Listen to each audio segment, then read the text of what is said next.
La orden que cruzó la frontera como una directiva firmada por Donald Trump desató la mayor ofensiva contra los cárteles en la historia reciente de México. En los primeros días de enero de 2026, mientras el mundo observaba la reconfiguración del escenario político global tras las elecciones estadounidenses, una serie de documentos clasificados, testimonios de exfuncionarios y reportes de inteligencia obtenidos por este medio permiten reconstruir una historia que durante años se mantuvo en las sombras. La existencia de una orden directa firmada por el entonces presidente Donald J. Trump para impulsar la eliminación sistemática de los cárteles del narcotráfico en México. La directiva, emitida durante el último tramo de su mandato, marcó un punto de quiebre en la relación bilateral entre ambos países y dio origen a una ofensiva silenciosa que, de acuerdo con estimaciones internas, dejó más de 20.000 muertes relacionadas directa o indirectamente con operaciones contra organizaciones criminales transnacionales. De acuerdo con 3 exfuncionarios estadounidenses y 2 fuentes de inteligencia mexicana consultadas para este reportaje, la orden fue firmada en Washington durante una noche de alta tensión política, cuando la Casa Blanca enfrentaba presiones internas por el aumento histórico de muertes por sobredosis de fentanilo en Estados Unidos. El documento, identificado internamente como una directiva de seguridad nacional, autorizaba a diversas agencias, incluyendo el Departamento de Defensa, la DEA y el Comando Norte, a ejecutar acciones encubiertas destinadas a neutralizar de manera decisiva a los principales cárteles mexicanos, considerados por la administración Trump como una amenaza directa a la seguridad nacional estadounidense. Trump estaba convencido de que los cárteles operaban como ejércitos irregulares, afirma un ex asesor del Consejo de Seguridad Nacional, y su conclusión era simple: si se les trataba como terroristas, se les combatía como terroristas. Uno de los pasos clave fue la designación informal de los cárteles como organizaciones terroristas extranjeras, una medida que, aunque nunca fue anunciada públicamente en su totalidad, permitió ampliar el margen legal para operaciones de inteligencia, congelamiento de activos, sabotaje financiero y acciones armadas selectivas. Este cambio de estatus, según expertos en derecho internacional, abrió la puerta a una interpretación flexible del uso de la fuerza fuera del territorio estadounidense. Era una zona gris legal, explica una académica especializada en seguridad hemisférica. No era una invasión declarada, pero tampoco era cooperación tradicional. En Ciudad de México, la información comenzó a llegar de forma fragmentada. Fuentes diplomáticas señalan que el gobierno mexicano fue notificado parcialmente, a través de canales reservados, de que Estados Unidos intensificaría sus acciones contra el narcotráfico con o sin apoyo local. Públicamente, el discurso oficial hablaba de cooperación bilateral reforzada. En privado, altos mandos militares y civiles debatían el riesgo de una pérdida de control territorial y político. La presión fue enorme, reconoce un exfuncionario de seguridad mexicano. Rechazar la cooperación significaba quedar expuestos,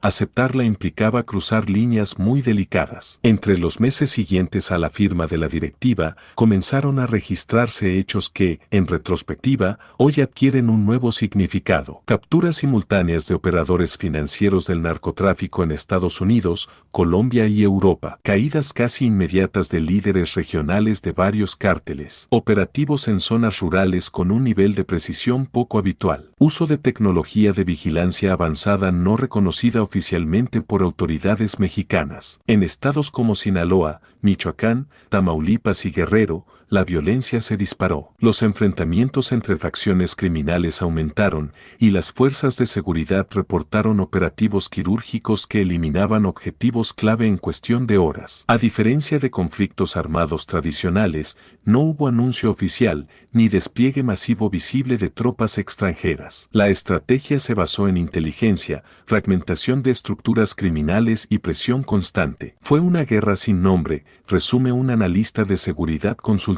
No apareció en los discursos, pero se vivió en el terreno. Organizaciones de derechos humanos comenzaron a documentar un incremento en denuncias por ejecuciones extrajudiciales, desplazamientos forzados y daños colaterales. Las cifras oficiales, sin embargo, permanecieron dispersas y, en muchos casos, subreportadas. Para finales del periodo analizado, informes internos a los que tuvo acceso este medio estimaban más de 20.000 muertes relacionadas con la ofensiva, miembros de cárteles, fuerzas de seguridad, funcionarios locales y civiles atrapados en el fuego cruzado. Aunque las cifras no han sido reconocidas oficialmente por ningún gobierno, múltiples fuentes coinciden en que se trató de la mayor ofensiva contra el crimen organizado en la historia moderna de México, impulsada desde fuera de sus fronteras. Hasta hoy, 9 de enero de 2026, ni Donald Trump ni altos funcionarios de su administración han confirmado públicamente la existencia de la directiva. Consultados para este reportaje, portavoces oficiales se limitaron a reiterar que Estados Unidos siempre ha combatido al narcotráfico en cooperación con sus aliados. El silencio,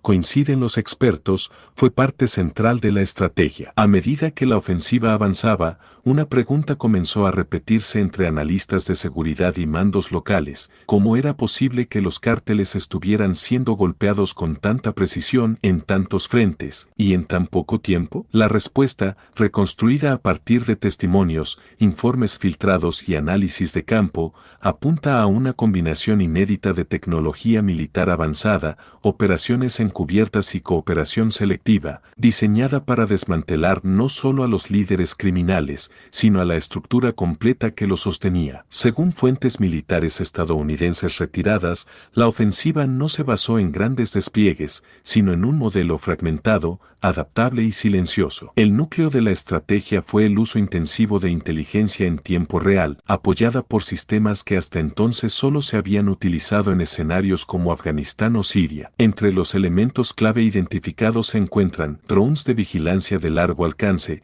operando desde bases en territorio estadounidense y, en algunos casos, desde plataformas móviles no identificadas. Intervención de fuerzas especiales, sin insignias ni reconocimiento oficial, desplegadas de manera temporal y altamente localizada. Ciberoperaciones destinadas a infiltrar comunicaciones, rastrear movimientos financieros y anticipar desplazamientos. Cooperación con unidades mexicanas específicas, seleccionadas por su nivel de confianza y compartimentadas para evitar filtraciones. No era una ocupación, era una cacería, describe un exoficial de inteligencia consultado, y estaba diseñada para que nadie pudiera señalar claramente al cazador. La ofensiva no se concentró únicamente en los líderes visibles de los cárteles. Por el contrario, una parte central del plan fue golpear simultáneamente los niveles medios, responsables de la logística, el financiamiento y la seguridad interna. Documentos internos señalan que se elaboraron listas dinámicas de objetivos,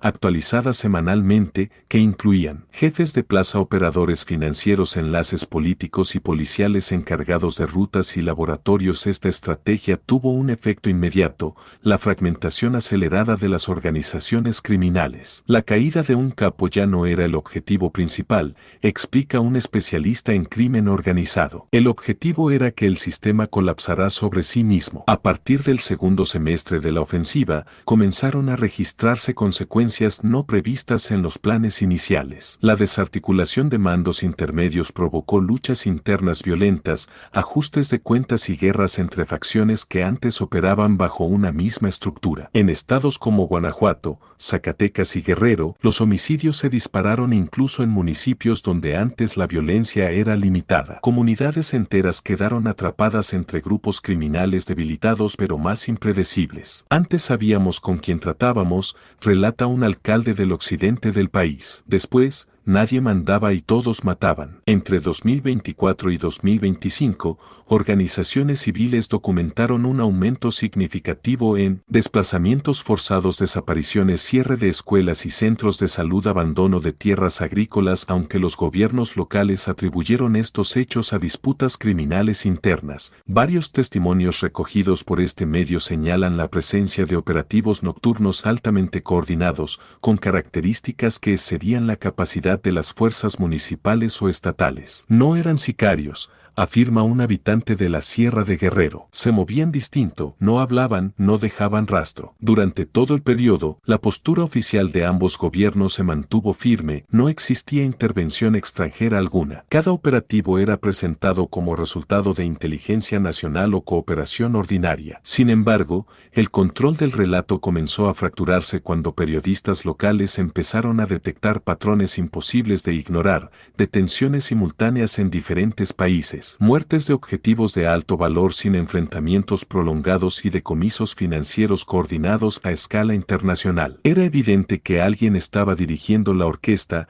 afirma un reportero de investigación mexicano, pero nadie quería decir quién. En Estados Unidos, los informes internos celebraban avances contundentes. De acuerdo con documentos revisados por este medio, la producción y tráfico de ciertas drogas experimentaron caídas temporales y varios corredores estratégicos quedaron inoperantes durante meses. Para la administración Trump, la ofensiva era una prueba de concepto, la demostración de que el crimen organizado podía ser combatido con lógica de guerra. El mensaje era claro, señala un exfuncionario del Departamento de Defensa. No se trataba solo de México, sino de sentar un precedente. Pero a inicios de 2026, el balance es complejo. Si bien varias organizaciones criminales quedaron severamente debilitadas, la violencia no desapareció. En algunos casos, simplemente cambió de forma y de actores. Las cifras de muertos, más de 20,000, según estimaciones coincidentes, siguen siendo motivo de controversia. No hay reconocimiento oficial,